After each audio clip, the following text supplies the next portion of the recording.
여러분 안녕하세요. 귀로 듣는 자주인의 독서교양 백권대학의 송세비입니다.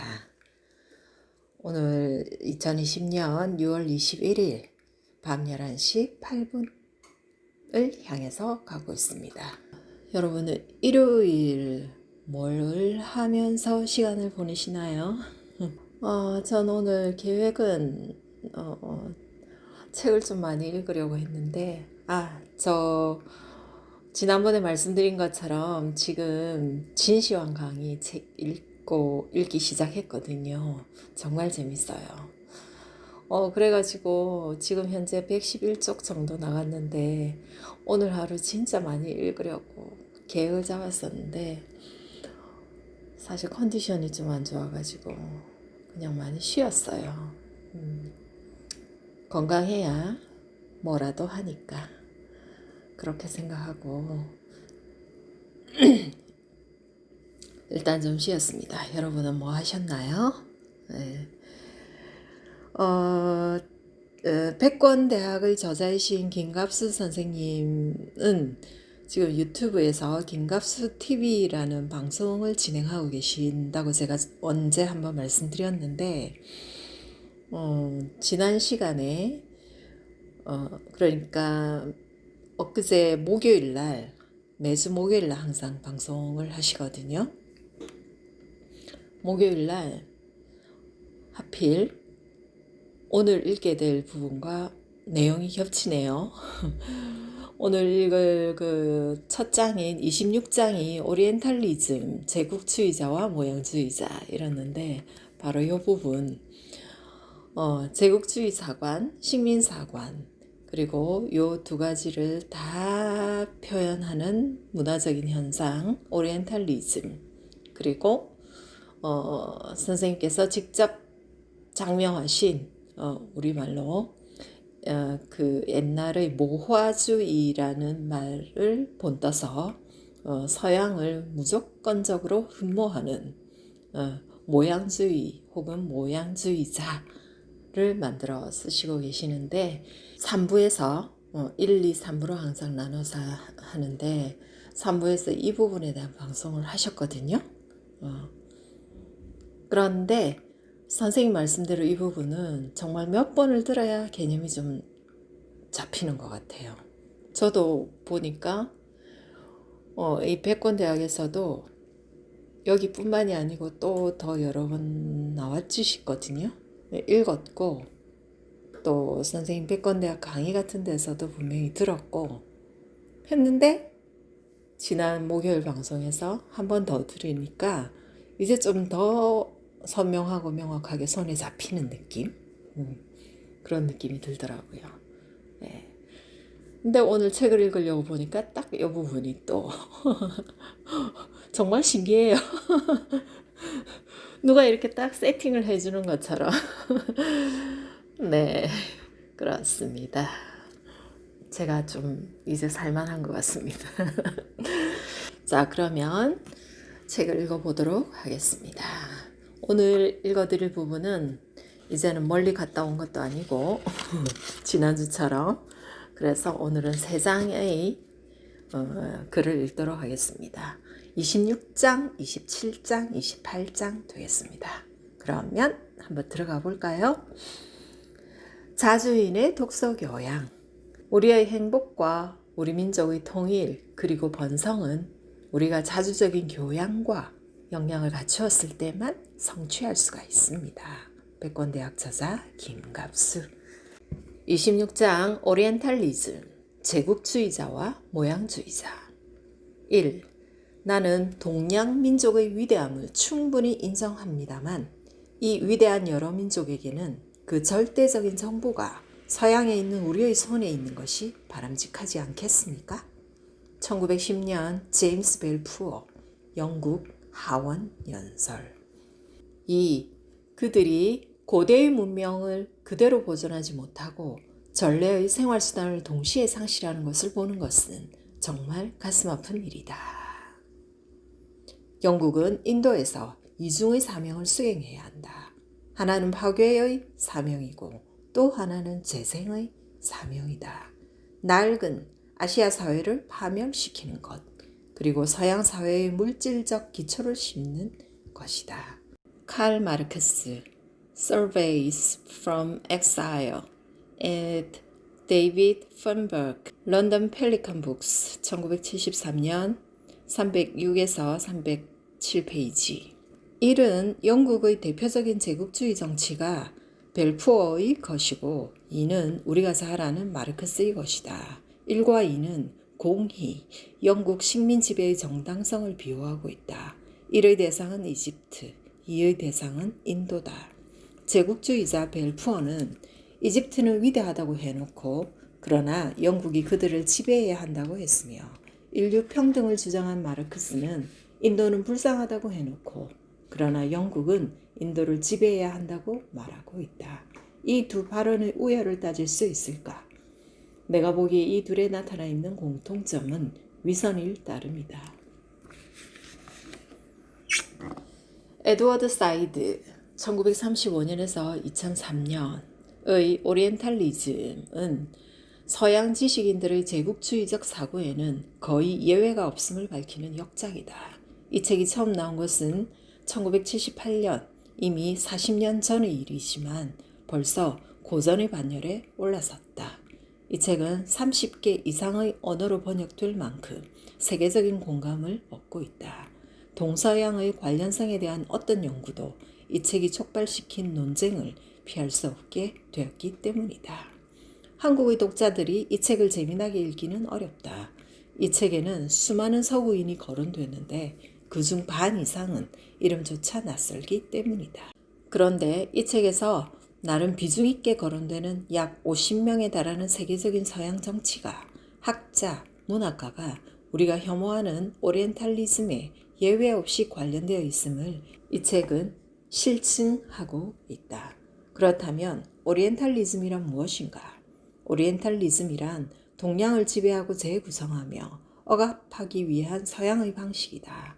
여기서 나는 미셀 푸코가 지식의 고고학과 감시와 처벌에서 설명한 담론이라는 개념을 원용하는 것이 오리엔탈리즘의 본질을 밝히는데 유용하다고 생각한다. 18조. 저자는 수많은 서구의 문학 작품들과 문헌들을 텍스트로 삼아 서구인들의 허상이 지식과 권력의 담합을 통해 어떻게 공인되고 학문 체계로 탈바꿈했는지를 구체적으로 보여준다. 참고로 푸코는 감시와 처벌에서 근대 정신의 계보에 대한 조사를 시도했는데 그가 발견한 지배의 방식은 규율과 훈련이었다. 그는 기숙사, 학교, 병원, 수용소, 공장, 수도원 등 모든 근대적 수용시설의 원리를 이것으로 파악했다. 푸코는 이미 광기의 역사에서 유럽 고전주의 시대 이후의 문화는 외부, 타인과의 분할, 배수와 배제에 의하여 구성되는 경계를 만들어 왔다고 주장했다. 이에 따라 서구 근대의 수용소에는 방탕인, 방랑자, 불황자, 실업자 등이 모두 감금되었다. 동양을 지배한 서양은 자기들의 우월성을 과장하면서 동양을 열등한 타자로 정의했다. 그리하여 서양이 진보적, 합리적이라면 동양은 후진적, 비합리적이다. 동양이 나약한 여성과 아동이라면 서양은 그들을 후원하는 강한 남성이자 성인이다. 오리엔탈리즘이 만들어낸 동양의 이미지는 정체적이고 획일적이며 자기 스스로를 대변할 능력이 없다. 이것은 유럽으로 하여금 스스로의 지적 문화적 우월감을 가지게 했다. 그리고 이것은 제국주의적 자만심의 근거가 되기에 충분했다. 오리엔탈리즘은 동양인을 불완전한 인간으로 본다. 서양을 기준으로 서양의 것을 보편으로 간주한다. 요즘도 동양의 부정적인 이미지는 각종 미디어와 영상 매체 그리고 학술 서적 등에서 여전히 반복적으로 재현되고 당연시 된다. 하지만 무서운 것은 오리엔탈리즘이 제국주의 지배를 정당화하기 위해 후발적으로 만들어진 것이 아니라는 점이다. 오히려 오리엔탈리즘은 식민 지배를 선제적으로 가능하게 했다는 것이다.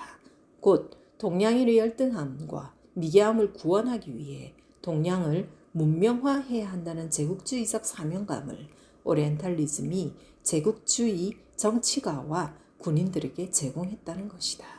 이것은 평소 유럽 근대의 계몽주의는 제국주의의 맹아라는 나의 주장과 다르지 않다. 더욱 무서운 것은 오리엔탈리즘에서 서양인 대 동양인의 구도를 일본인 대 조선인으로 바꿀 때 두 구도가 영락없이 닮았다는 점이다. 요컨대 일제 식민사관의 모태는 바로 오리엔탈리즘이다.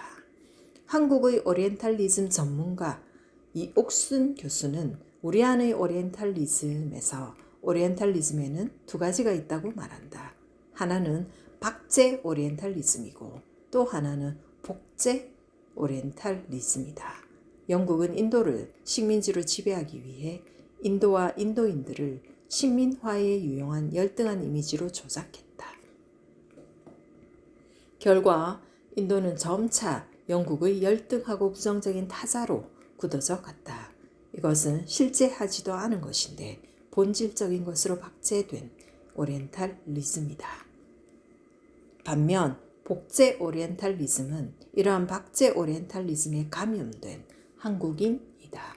이런 한국인은 서구인의 기준으로 인도를 보고 우리 역사를 본다. 하나의 예를 들자면 마르크스가 말한 영국의 역사발전론에 대입시키기 위해 조선을 봉건제라고 왜곡, 비하하는 마르크스주의자들이다. 요컨대 박제는 단적으로 말해서 서양 제국주의자들이고 복제는 한국의 서구추종 오양주의자들이다. 27장 맹자 왜 일본에서는 금서였을까? 내가 읽은 맹자 중에서 가장 충실한 책은 이기동 역해의 맹자강설이다. 맹자는 제자백과 유아 중에서 가장 정치적이고 진보적인 인물이다. 맹자의 본격적인 정치활동은 맹자 첫 장에 나오는 양해왕 편에 있듯이 천하유세로 시작되었다. 이전 50세 때쯤까지 맹자는 고향에서 주로 제자들을 가르치며 그의 독특한 이론인 인의설과 왕도설을 가다듬었던 것으로 보인다. 맹자는 권력자를 대할 때 유별나게 고고한 자세를 취했다.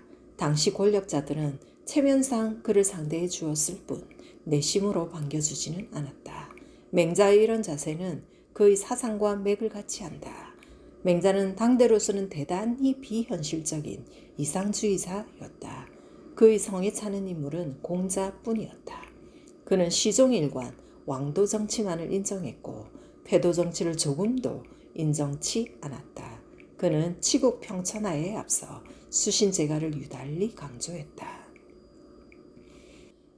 맹자는 중국에서는 과소평가되고 일본에서는 외면되었다.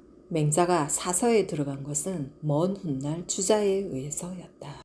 특히 일본에서는 메이지 유신 전까지 맹자는 금서 목록에 들어있었다. 이것은 그의 정치 사상이 당대로서는 매우 불온했기 때문이다. 그러나 맹자는 성리학을 존중한 조선에서 열렬히 수용되었다.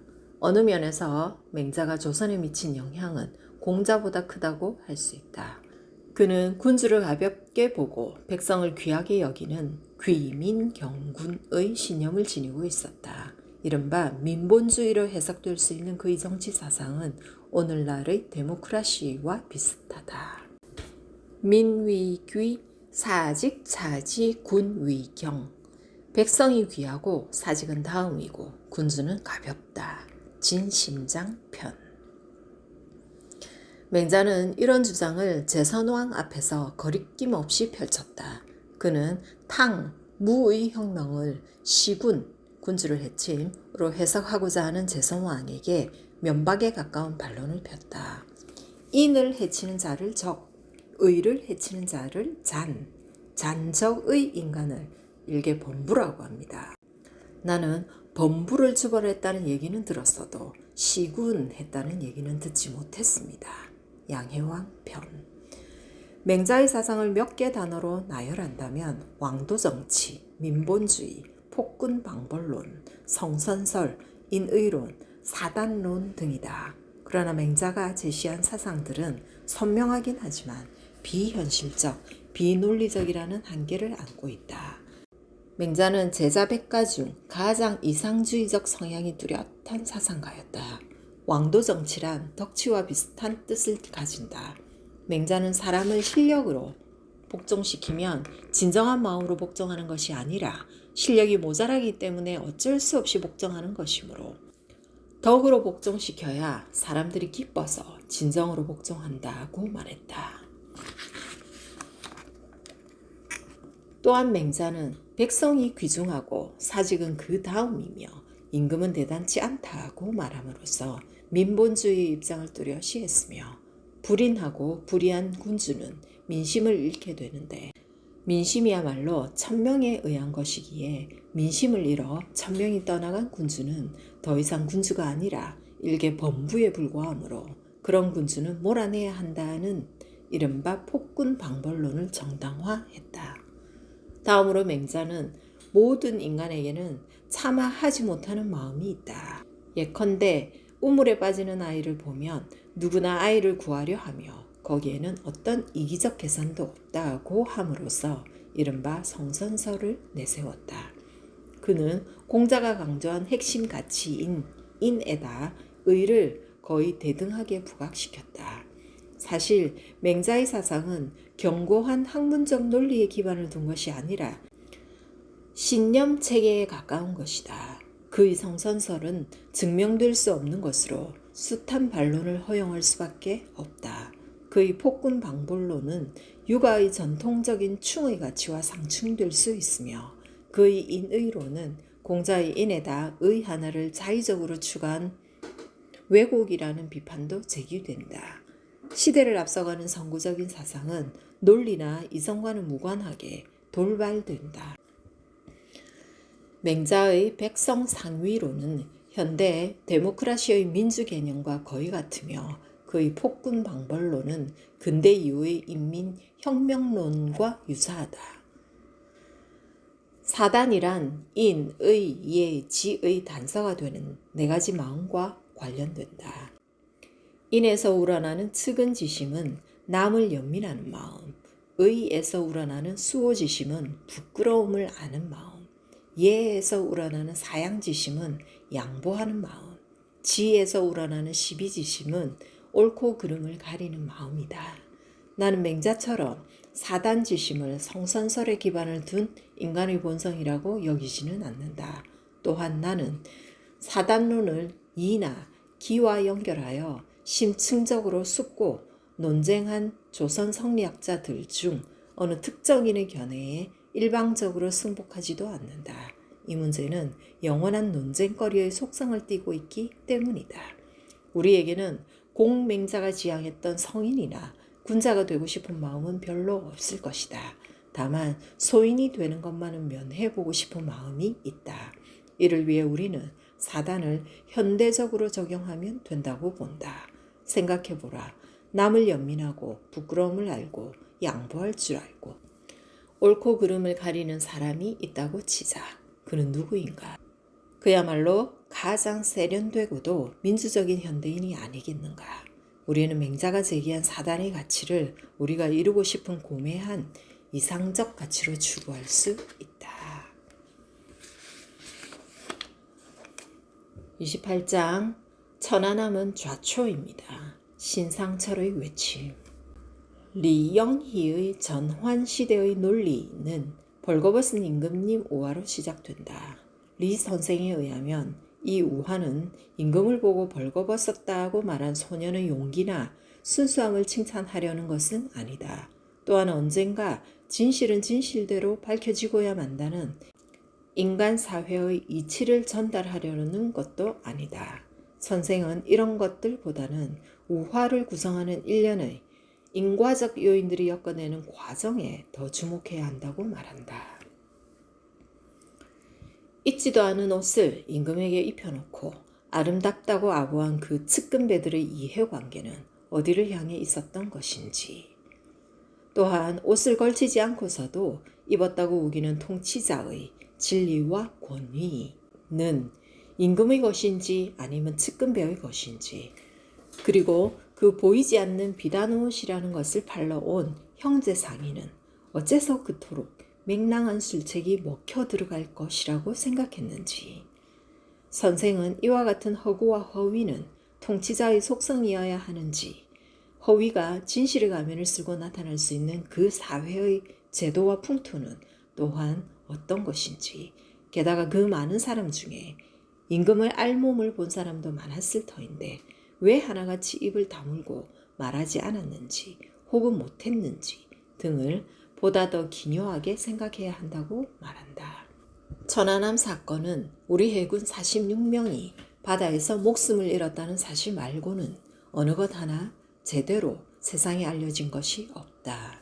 물론 국방부 합동조사단은 천안함이 조선 잠수정의 어뢰 공격으로 폭침되었다고 공식 발표했고 이것을 상당수 국민이 사실로 받아들였다. 하지만 합조단의 공식 발표나 최종 보고서의 주장에 이의를 제기하는 주장도 적지 않았다. 김용옥 교수는 합조단의 발표를 0.0001%도 믿을 수 없다고 했다. 피델 카스트로 쿠바 국가평의회 전 의장은 천안함 침몰을 일본의 오키나와 미군 기지 이전을 무산시키기 위해 미국이 조작한 사건으로 규정했다. CIA 출신인 도널드 그레그 전 주한 미 대사는 러시아 조사단 조사를 근거로 천안함 사건은 조선의 공격이 아니라 사고 침몰일 가능성이 크다고 했다. 학계에서는 서재정 존스 홉킨스대 교수, 양판석 캐나다 매니토바대 교수, 박선원 브루킹스 연구원 초빙연구원, 그리고 이승헌 버지니아대 교수 등 주로 외국 체류 지식인들이 합조단의 발표 내용을 비판하는 활동을 일본과 미국 등지에서 벌였다. 이들 중 물리학 회절 분석이 전공인 이승헌 교수는 합조단의 발표 내용에 고의적인 조작이 개입됐다고 확신하는 책을 낸 바 있다. 이승헌 교수의 과학자의 양심, 천안함을 추적하다 후속편 성격을 띠는 신상철저 천안함은 좌초입니다. 의 요지는 천안함은 1차로 좌초했고 이후 2차 사고가 있었는데 그것은 폭발이 아니며 충돌이었다는 것이다. 신상철은 충돌의 결과 함체가 두 동강이 난 게 아니라 실제로는 세 동강이 났다는 새로운 정보도 제시했다. 그렇다면 무엇과 충돌했다는 것인가? 정확히 말해 무엇이 천안함을 들이받았다는 것인가? 그것은 잠수함일 가능성이 높으며 그 시간이 한미 키 리졸브 훈련이 있던 시점임을 감안해야 한다고 지적했다. 천안함이 조선의 어뢰 공격으로 침몰되었다는 합조단 발표를 검증하는 데에는 그다지 복잡한 조건이 수반되지 않는다. 즉, 복잡한 논의일수록 논점을 최소한으로 압축할 필요가 있다. 즉, 조선이 천안함을 어뢰로 공격했다는 사실을 입증할 수 있는 증거만 따져보면 되는 것이다. 이렇게 할 경우 과학자가 아니더라도 상식적인 수준에서의 합의가 가능할 것이다. 첫째, 합조단이 제시한 증거물인 어뢰 추진체, 일명 1번 어뢰가 조선에서 나온 것이라야 한다. 둘째, 어뢰 폭발이라면 100% 물기둥이 일어났어야 하고 그 물기둥의 목격자까지 있으면 더욱 확실해진다. 셋째, 함선에서 폭발 흡착물인 산화 알루미늄이 검출되어야 한다. 이 세 가지 가정은 다음과 같은 반박을 허용한다. 일단 신상철의 논리는 이승헌의 것보다 더 쉽고 간결하고 쌩쌩하게 국방부 합조단의 주장을 반박한다. 그리하여 첫째, 어뢰는 메이드 인 DPRK 조선민주주의인민공화국산이라는 증거가 없다. 둘째, 폭발로 인한 물기둥 목격자가 없다. 셋째, 함체에서 검출된 흡착물질은 산화 알루미늄이 아니라 수산화 알루미늄이었다. 수산화 알루미늄은 물속에 오래 있으면 자연적으로 생김. 물론 천안함 침몰이 조선의 소행이 아니라는 증거도 없다. 하지만 특정인이 무엇을 했다는 증거를 요구할 수는 있어도 특정인이 무엇을 하지 않았다는 증거를 요구하는 것은 오류다. 따라서 조선이 하지 않았다는 증거를 대지 못한다고 해서 곧장 조선이 저질렀다는 추론은 어리석다. 논리학에서는 이런 것을 무지에 호소하는 오류라고 한다. 지금 우리는 진실이 유폐되고 정의가 거부되는 시간 속에 있다. 천안함 문제에 있어 조선을 두둔하는 사람은 물론 조선을 정확히 이해해야 한다고 말하는 사람에게까지도 종부옥이라는 칭호가 부여되었다. 어느 미국인 판사의 말대로 시민이 이웃을 적이나 간첩이라는 생각으로 살피도록 명령될 때 그 사회는 이미 와해의 과정에 들어선 것이다. 이제 천안함의 진실은 벌거벗은 임금님처럼 먼 훗날 한 소년에 의해 폭로되는 일도 기대할 수 없을 정도로 기억에서 망각되고 있다. 천안함으로 인해 실로 많은 사람이 비굴과 무리수를 강압받았다. 여기에 반북 수구 집단은 물론 민주적인 지도자라고 자임하는 박원순과 이재명 그리고 문재인까지 포함된다. 결국 이로 인한 자기 모독과 비인간화는 보이지 않는 독소가 되어 우리 공동체의 양심과 이성을 수치스럽게 균열시킬 것이다.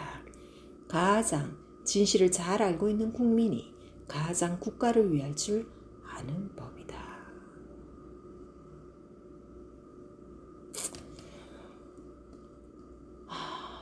우리 사회